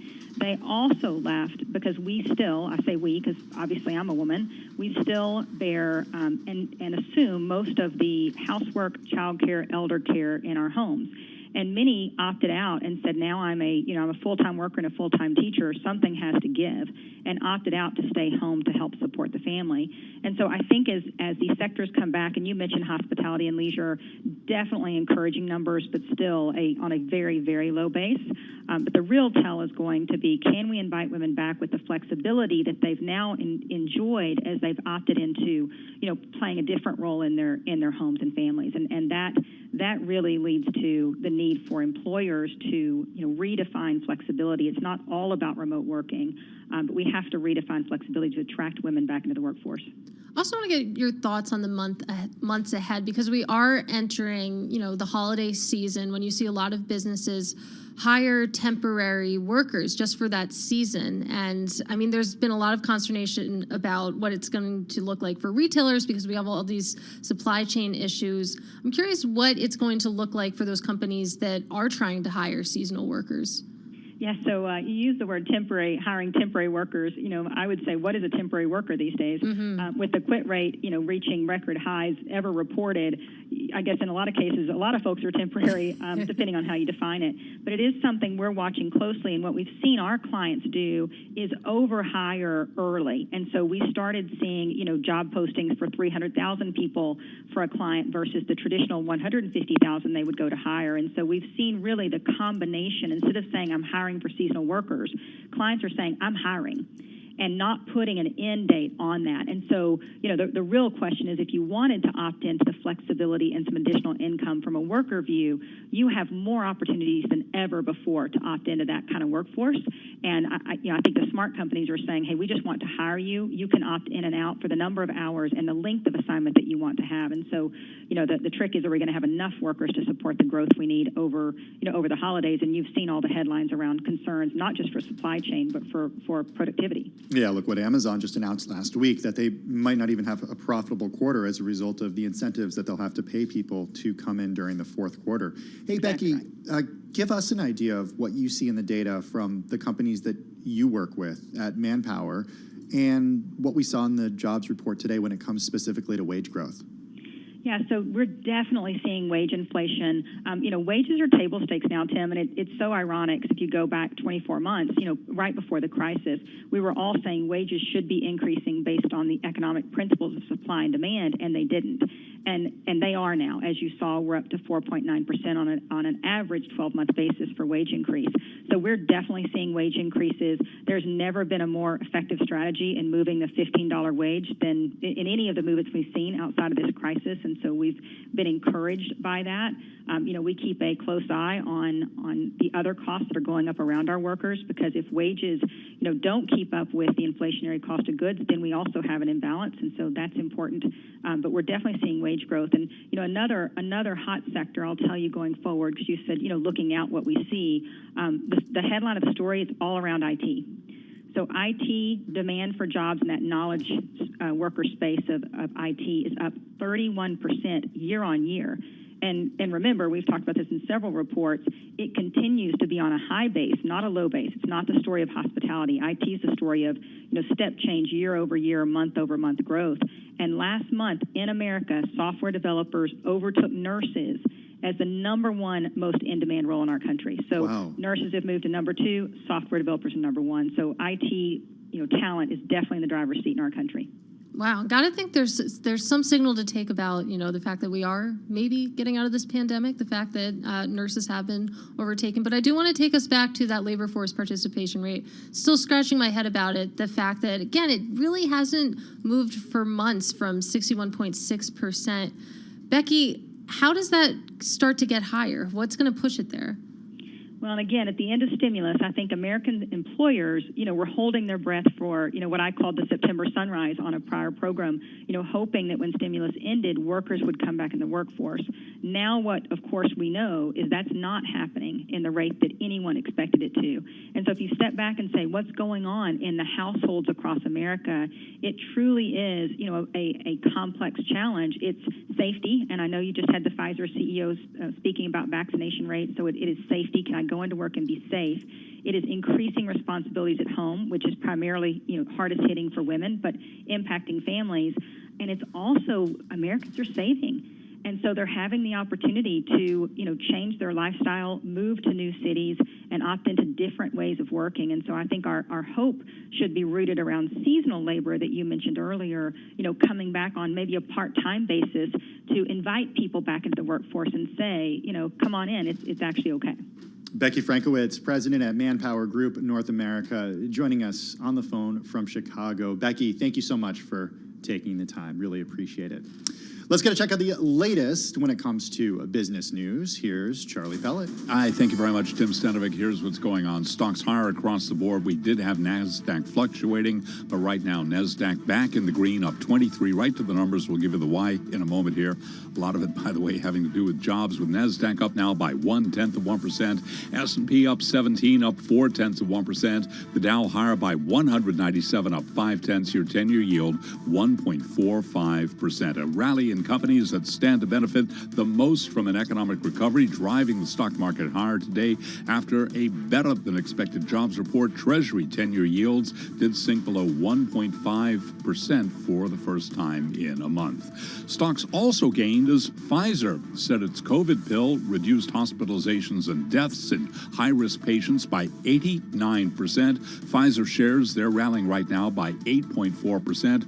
Moments ago, you heard him live here on Bloomberg Radio and television. We did speak with the Pfizer CEO, Albert Bourla. It's a great day for humanity, I think, and for science. I hope that we will be able to submit all this information to FDA before Thanksgiving, and then it's up to FDA to analyze the data and make their decision. And reaction to the Pfizer news this morning from Dr. Andrew Pekosh, a professor of molecular microbiology and immunology at the Johns Hopkins Bloomberg School of Public Health. It seems to be incredibly effective at reducing that disease severity linked with COVID infection. And the population they tested had to have at least one pre-existing condition that predisposed them to severe COVID. So they were targeting a population that was more likely to have severe disease, and it worked at amazing percentages in that population. Dr. Andrew Pekosh with the Johns Hopkins Bloomberg School of Public Health, which is supported by Michael R. Bloomberg,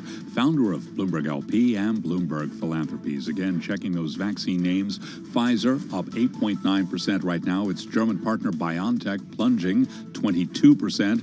Those are the ADRs. AstraZeneca's ADRs down 1.7%. Moderna shares plunging now by 20.6%. Johnson & Johnson down by 0.9%. So again, recapping U.S. equities, they are at records. S&P 500 index up 18, up 0.4. Spot gold up 1.3%. 18.16 the ounce. West Texas Intermediate crude surging 3.2% now. 81.29 a barrel. I'm Charlie Pellet, and that is a Bloomberg Business Flash. Thank you so much for that update, Charlie Pellet. Well, it's today's Big Take, the very best of Bloomberg's in-depth original reporting from around the globe. You can find the Bloomberg Big Take on the Bloomberg terminal and at Bloomberg.com. The power grid is just another casino for energy traders. When Green Hat Energy collapsed after blowing millions speculating on power prices, it became plain. Energy traders are essentially gambling, and ratepayers back every bet. The story written by Noreen Malik, a natural gas and power markets reporter for Bloomberg News. Noreen joins us on the phone from New York City. Noreen, you opened the story with an anecdote of, well, it's hard for me to even call it an anecdote, but it centers around Andrew Kittle. Can you tell us who he was? Yeah, I mean, this is like a tragic end to life. You know, somebody who was very optimistic about trading, like for him to commit suicide over, you know, these bets that went wrong. Like, it should never come to that. And he was a trader, and he grew up like his father was on Wall Street, so he kind of knew how finance worked, and he decided to go into power because after studying it, he thought that there was a way to trade it in a low risk way. A lot of people actually feel that way about power because it's very fundamentally driven. You're supplying electricity from power plant A to consumers like in Washington, D.C., and kind of looking at what weather patterns are. And so he started his career working at J.P. Morgan, and J.P. Morgan actually got targeted for manipulation for allegedly kind of like finding ways to like supply their power when it would boost their prices up way above the market. And so when that case was settled, and that was in the California and Midwest markets, he and former colleagues moved to the East Coast, at least in terms of like focusing on their trading. They moved to PJM Interconnection, which is the largest U.S. power grid. It stretches from Washington, D.C. to Illinois and serves almost a fifth of the U.S. population. And they decided to focus on a very like specific part of the market. So when you think about power, you're actually thinking about supplying electricity, but they were looking at like the bottlenecks, like Uber surge pricing. They were trying to figure out what the surge price was for supplying power, like when there's power outages or cold weather. But they were using historical data. And when we talk to like many traders and analysts, the grid is like a very fluid situation. There's always upgrades. There's we had the shale boom happen during the time that he was trading, and prices plunged for natural gas. Suddenly you had all these gas plants turning on and running, not like burning gas and instead of coal. That changed the flow of power across the grid, and it changed congestion. So your surge pricing may normally be like $100 or something serving DC, and now it's like back to 30 and so because he was focused on the historicals and averages, he missed out. It appears he missed out on a lot of like the fundamental changes coming. So his bets, he accumulated the biggest bets in PJM when you trade these congestion contracts.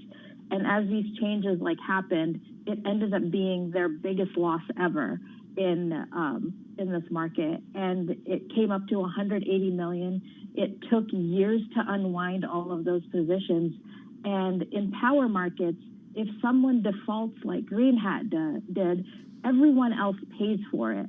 So utilities paid for it, hedge funds paid for it, banks paid for it. And so then I was going to say, as a result, I mean, we saw Kittle and his partners become the targets themselves of civil lawsuits. How common is that individuals themselves would be the target there? Yeah, so when it comes to like a Federal Energy Regulatory Commission enforcement case, they're sort of different from the like Security Exchange Commission and others, because a lot of the like the legal aspect of these cases happens behind the scenes, and we only ever know what's happening is when the case is advanced to a certain point and they bring official proposed penalties, and then the fight becomes public. In this case, they were fighting since they were being investigated since 2018 when they defaulted, and the allegations only became public earlier this year. And January 5th is when Andrew Cattell and his team were like informed that FERC was going to proceed with this case. They were told they could make the problems go away if they paid more than $200 million. And they are a tiny fund. They can't afford it. A lot of their money was going to come in the future because they placed bets in the future. And so in this case, FERC did name individuals because it's a small shop. When you get to a bigger shop like J.P. Morgan or Barclays or Constellation, they don't always directly find individual traders, even if they're named. Yeah. Noreen, it is a really powerful piece. It taught me. I never knew anything about the way this market worked. Thank you so much for joining us on Bloomberg Business Week. Noreen Malik is natural gas and power markets reporter for Bloomberg News. She joined us on the phone from New York City. You can read Noreen's story and more from Bloomberg's The Big Take on the Bloomberg and at Bloomberg.com. Let's now get a check on the latest world and national news with Denise Pellegrini in the Bloomberg 1130 newsroom in New York. Well, Tim, Pfizer's new COVID pill is getting a lot of attention today. The drug maker is asking for emergency authorization. That's after the pill was overwhelmingly successful in trials. President Biden says scientific advances, including COVID vaccines, will also lift the economy from here. For our economy to fully recover, we need to keep driving vaccinations up and COVID down. And Biden there speaking to reporters. Democratic leaders are trying to resolve concerns this hour by moderates. They hope to finally push President Biden's multi-trillion-dollar domestic agenda through the House. Intrigue continues to build around whether the president will keep Jay Powell as head of the Fed. Bloomberg's Nathan Hager is tracking those developments. Sources tell Bloomberg News the president met with both Chairman Powell and Fed Governor Lyle Brainerd at the White House yesterday as he considers his choice to lead the central bank next year. Those sources say the president still hasn't made a decision, but Brainerd is seen as his likeliest choice should he decide to replace Powell. The current chair does enjoy broad support in Congress and from Treasury Secretary Janet Yellen, but some liberals are pushing for Powell to go. Brainerd is seen as more progressive on issues like financial services regulation. She would face a tough confirmation fight in the evenly divided Senate. In Washington, I'm Nathan Hager, Bloomberg Radio. All right, thank you, Nathan. And Kroger and PR Newswire are launching a probe after a fake announcement today claimed to be from the supermarket chain, and it claimed Kroger would begin accepting payment in Bitcoin Cash. That, as I said, is false. Global News 24 hours a day. And on Bloomberg Quick Take, I'm Denise Pellegrini, and this is Bloomberg. Thank you so much for that update, Denise. Tim Stenevec and Katie Greifeld live in the Bloomberg Interactive Brokers studio in New York. Katie, I'm just bringing up shares of Peloton right now. It's a scary chart. Is it? Yeah, 35% lower, trading at $55.92 right now. Shares plummeting the most ever after the company lowered its annual revenue forecast by as much as $1 billion and lowered its projections for subscribers and profit margins. I think there's no better day to illustrate what's going on with Peloton than what we saw in news with the jobs report and recovery in travel and hospitality. And then also what we're seeing play out as a result of Pfizer's pill as well. Absolutely. People are going back to gyms. And if you look at the NASDAQ 100, Peloton by far the biggest loser there. And some collateral damage from the stock wipeout. Peloton's CEO, John Foley, no longer a billionaire. Now his net worth, his wealth rather, it's about $850 million. This time yesterday, a week ago for sure. He was a billionaire, no longer. Yeah, hundreds of millions of dollars of his own personal wealth wiped out. Remember, Peloton was a pandemic phenomenon. Customers flocked to home exercise services during lockdowns. Now, as you mentioned, Katie, people are heading back to the office. They're going back to school, and they're even going back to gyms. Supply chain constraints, as well as the soaring costs of commodities and freight, those are also weighing on the company. I got to tell you, we all knew that people would go do stuff again. We didn't know, though, if they would ever want to go back to gyms after experiencing in-home workouts with the convenience that they offer. Okay, I rode a Peloton in a gym this morning. I saw feel on like Twitter. What's being lost is that gyms buy Pelotons. And I don't know, in the height... Do you have a personal Peloton account that you pay for, though? No. I don't actually know how it works. I mean, maybe I am paying for it, but as far as I understand, I go to the gym, I log on with my email, and then there's my account on this shared Peloton in my building's gym. We tried to look into that for my building, and they wouldn't sell us one. That's incredible. They're stiffing you. They are. But I don't have a Peloton either. Man. Yeah, well, we're going to keep an eye on Peloton and more. You're listening to Bloomberg Radio. This is Bloomberg Business Week.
updates, headlines, and breaking news 24 hours a day at Bloomberg.com, the Bloomberg Business app, and at Bloomberg Quick Take. This is a Bloomberg Business Flash. From Bloomberg World Headquarters, I'm Charlie Pellet. We begin with a developing story headline from the Bloomberg Professional Service. Deere & Company customers are now facing weeks-long delays for parts orders as a strike at the world's biggest farm equipment maker continues. Deere shares up now by 1.8%. We've got stocks at records. The Dow, the S&P, NASDAQ all advancing. S&P up 19, up 0.4%. The Dow is up 208, up 0.6. NASDAQ up right now by 35, up by 0.2%. 10-year yield 1.45%. 10-year up 21.30. Spot gold up 1.3%. 18.14 the ounce. And West Texas Intermediate crude oil up 3.1%. 81.28 a barrel. Pfizer on its COVID pill news, surging 9% after earnings. Peloton is plunging 34%. Expedia shares after earnings up 15%. Airbnb up now by 12%. Shake Shack shares, they're up by 17%. And that's a Bloomberg Business Flash. Thank you so much for that update, Charlie Pellet. Well, Shiba Inu coin craze is driving demand for a less than ideal dog breed. Claire Ballantyne is a reporter for Bloomberg News. She covers markets and ETFs, but I think it's fair we can call her the Doge Dog reporter for this story. She joins us on the phone from New York City. Claire, first of all, I have to ask you, was it trips to the dog park with your one-year-old dog Riley that got your attention for this story? It actually was. It was a combination of that, and then also seeing this Shiba Inu coin just skyrocket recently. And just with both of those sort of observations happening, you know, it just seemed like it was ripe for investigation. And sure enough, when I talked with some breeders across the country, they confirmed that people want Shiba Inus now. Okay, so what did the breeders tell you about the way that people are getting in touch with them so much more than just a few months ago? Well, it's so funny because some of these breeders that I called, there's actually a Shiba Inu Association of America. They're all these national organizations, and these are all like hobby breeders. They, you know, their Shiba Inus have litters of 3 puppies at a time, and all of a sudden people are finding them and are calling them and on their waiting list and just lining up to get these dogs. Can we talk about Shiba Inus? Because they're actually really cool. They're Japanese hunting dogs. I have been really into them for a while, and I feel like Doge. Before Doge? Before Doge. They're really cool. Look at you ahead of the trends. I always, painfully. But you say in the headline they're less than ideal dogs. Let's walk through that a little bit. Yeah, so from talking with the actual breeders and my own personal experience, I think the dogs, they're very cute and they're very athletic. They're sort of aloof, though, was the word that was used, and a bit cat-like almost. Yeah. Yeah. Well, you're speaking Katie's language, okay? Katie, this is the dog for you. I know. I feel like Catrick and a Shiba, they would find kindred spirits. If anyone They'd be has, great. yeah, if anyone hasn't seen Katie's dog, just follow her on, or cat, excuse me, Catrick. Cat. Just follow her on social media. I want to bring in Joel Weber, editor at Bloomberg Business Week. He's with us in the Bloomberg Interactive Brokers studio. So, Joel, we talked about Claire at the dog park with Riley and that being the genesis of this story. So when she and the team brought it to you, did you just say, yes, absolutely, this is exactly what we want to see? Because I love this story. I will fact check that story and just say that it happened a little differently. Oh, okay. Although I think Claire was the most perfect writer imaginable for it. But we look, like the Shiba Inu thing, like has just been, you know, you can't look away from it, right? And it started with the Doge thing, and then Elon got his, and that made me just kind of go, you know, as it just the craze kind of continued, I was like, it's got to be crossing over, right? And so that made me call Claire, and I was like, hey, could you make some phone calls? And she was like, you know, this is my dream assignment, basically. So thank you, Claire. But you know, Claire, I put the less than ideal dog breed in the headline, but obviously that's in the eye of the beholder. What are some positive traits about this dog? The positive traits, I think, is that it's very athletic. I mean, it can, they were bred as hunting dogs. So, in terms of running and just, tearing it up with other dogs, it can be really fun. I will also say it's very conducive to memes. Yeah. A lot of potential. Yes, definitely. And I think it's all about how you raise a dog and the training and that kind of thing. So they're not always bad dogs, but they do have some tendencies that can be, as we say, less than ideal. So, Claire, you write in your story that it's not the first time that pop culture has driven the purchases of pets, and it makes me think back to the 90s with Walt Disney's live-action version of 101 Dalmatians. Real puppies were given as Christmas gifts. You write a spike in pups at animal shelters after families realize, though, that dogs of this breed tend to bite and don't often like children. I'm wondering when we'll know if this is a lasting trend or if we'll see some sort of similar activity when it comes to the excitement around Shiba. Well, it could be, many years away. I will say, going off of the precedent for that, my dog Riley, who's a Cocker Spaniel, he's actually the second or the third Cocker Spaniel I've owned in my life. When I was young and I watched Lady and the Tramp, my parents got me, we had 2 Cocker Spaniels. So look at that. It's some personal experience there. And with, dogs' lifespans, this could be with us for quite a while. Next time we bring that into the story, Claire, like, the Cocker Spaniel. There was like a whole other chapter to the story that I didn't know. Now we know. I was hoping you were going to say we were going to bring a Shiba into the studio. I mean, it could be arranged, maybe, right? That I would like to see. Yeah, I now the other thing I will say here, though, is that, as long as we're on Mimi dogs, do you know about the Benghazi? That's it, Claire, right? That's my up and comer for what I think is going to be the next meme dog. What is it? It's got a curly tail, hypoallergenic. Wow. I don't think it has a coin yet, but maybe I'll just start one this weekend and we'll Does it have cat-like qualities? Yeah, I mean, are you in the market? I don't know. Is that kind of what you're saying? Yeah. I live in a 2-bedroom with a cat, and a husband. I'm not alone. So meanwhile, we've got these coins that are kind of going crazy, Claire.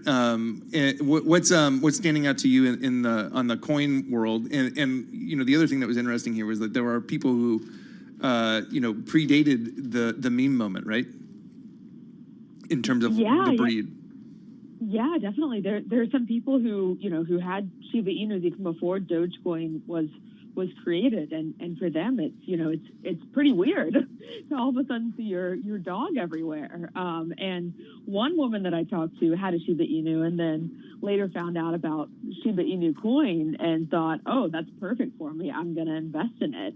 So it's sort of each feed off the other. But yeah, the Shiba Inu coin especially has just had so much grassroots support on social media for it. People are very into it. Joel, I got to tell you, you're the editor.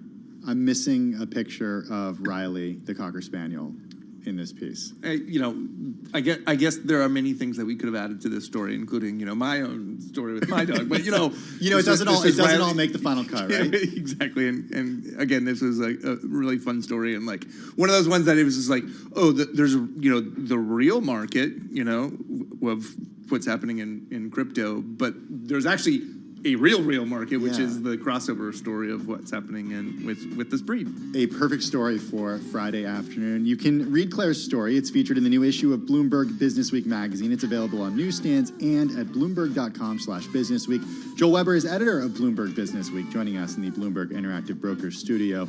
Claire Ballantyne, markets and ETFs reporter for Bloomberg News. She joined us on the phone from New York City. You're listening to Bloomberg Radio, and this is Bloomberg Businessweek.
markets, headlines, and breaking news 24 hours a day at Bloomberg.com, the Bloomberg Business app, and at Bloomberg Quick Take. This is a Bloomberg Business Flash.